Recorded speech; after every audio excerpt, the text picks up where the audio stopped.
লোকসভা নির্বাচনের তৃতীয় দফার ভোট ছিল গতকাল।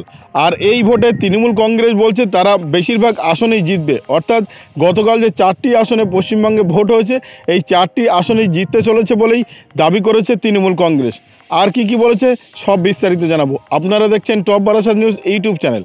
প্রথম দফায় ভোটে হেরেছেন কেন্দ্রীয় মন্ত্রী, দ্বিতীয় দফায় ভোটে পরাজিত বিজেপির রাজ্য সভাপতি, আর তৃতীয় দফায় ভোটে জোড়াফুলের বাউন্ডারি, এমনই আত্মবিশ্বাসী তৃণমূল কংগ্রেস। মঙ্গলবার মালদহ উত্তর দক্ষিণ আসনের সঙ্গে ভোট হয়েছে মুর্শিদাবাদ ও জঙ্গিপুর আসনে। শান্তিপূর্ণ ভোট হয়েছে এমনটাই জানা গিয়েছে। 4টি কেন্দ্রেই তৃণমূল আশাবাদী খুব ভালো ফল হতে চলেছে। ভোট শেষ হওয়ার পর তৃণমূল ভবন সাংবাদিক বৈঠক করে রাজ্যের মন্ত্রী শশী পাজা বলেন, 4টি লোকসভা আসনে সাধারণ মানুষ গণতন্ত্রের উচ্ছ্বাসের সঙ্গে অংশগ্রহণ করেছেন। তাতে সাধারণ মানুষের অভিব্যক্তি থেকে স্পষ্ট তৃণমূল বাউন্ডারি মেরেছে, অর্থাৎ 4-4ই হয়েছে। একই সঙ্গে তৃণমূলের অভিযোগ করছে বিজেপি সিপিএম কংগ্রেস অশুভ আঁতাত করে সন্ত্রাসের আবহাওয়া তৈরির চেষ্টা করেছিল, কিন্তু ভোট শান্তিপূর্ণ হয়েছে। মানুষ উৎসবের মেজাজে গণতন্ত্রের উৎসবে অংশগ্রহণ করেছেন। শশী পাজার অভিযোগ, সিপিএম ডিএনএ সন্ত্রাস ঢুকে রয়েছে, তাই এদিন তারা সন্ত্রাসের পরিবেশ তৈরির চেষ্টা করে। মুর্শিদাবাদের জঙ্গিপুরে বিজেপির প্রার্থী উস্কানিমূলক মন্তব্য দেন। মালদহে বিজেপি প্রার্থী ভোটের দিন আবির্ভাব হন। তিনি বিধায়ক থাকলেও এলাকায় কোনো দিন দেখা যায়নি।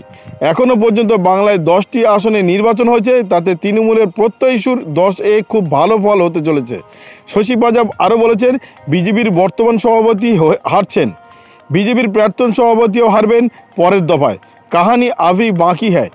পাল্টা তৃণমূলের বিরুদ্ধে এমনকি অভিযোগ তৃতীয় দফা ভোটে এনেছে বিজেপি। দলের মুখপাত্র শ্রমিক ভট্টাচার্য বলেন, নির্বাচন কমিশনে 57টির অভিযোগ আমরা জমা দিয়েছি। নির্বাচন প্রক্রিয়া অশান্তি তৈরির চেষ্টা এদিন তৃণমূল করেছিল, কিন্তু নির্বাচন কমিশনের দৌলতে তৃণমূলের প্রচেষ্টা সফল হয়নি। অতীতে মুর্শিদাবাদে যে ধরনের অশান্তির ঘটনা ঘটত, এদিন তা হয়নি বলেই জানিয়েছে শ্রমিক। অন্যদিকে নিয়োগ সংক্রান্ত মামলায় এদিন সুপ্রিম কোর্টের পর্যবেক্ষণে খুশির হাওয়া তৃণমূল শিবিরে। ভোটের জন্য এদিন তৃণমূল ভবনে দিনভর ব্যস্ত ছিলেন তৃণমূল নেতারা। সুপ্রিম নির্দেশ আসার পর তৃণমূল ভবনে থাকা সকলের মুখে হাসি চওড়া মুখ দেখা গিয়েছে। সাংবাদিক বৈঠক করে মন্ত্রী চন্দ্রিমা ভট্টাচার্য কটাক্ষ, বিজেপি বোমা তো নিষ্ক্রিয় হয়ে গেল, বিজেপির সব চেষ্টা জল ঢেলে দিল সুপ্রিম কোর্ট।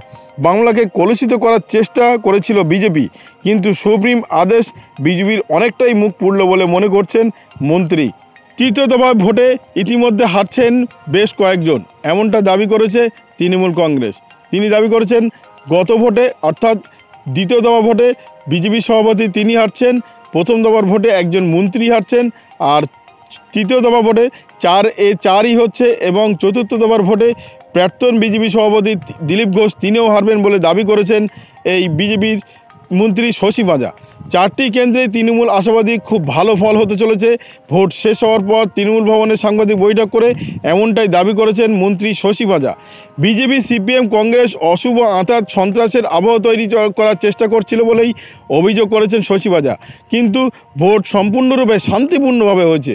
মানুষ উৎসবের মেজাজে গণতন্ত্রের উৎসবে অংশগ্রহণ করেছে।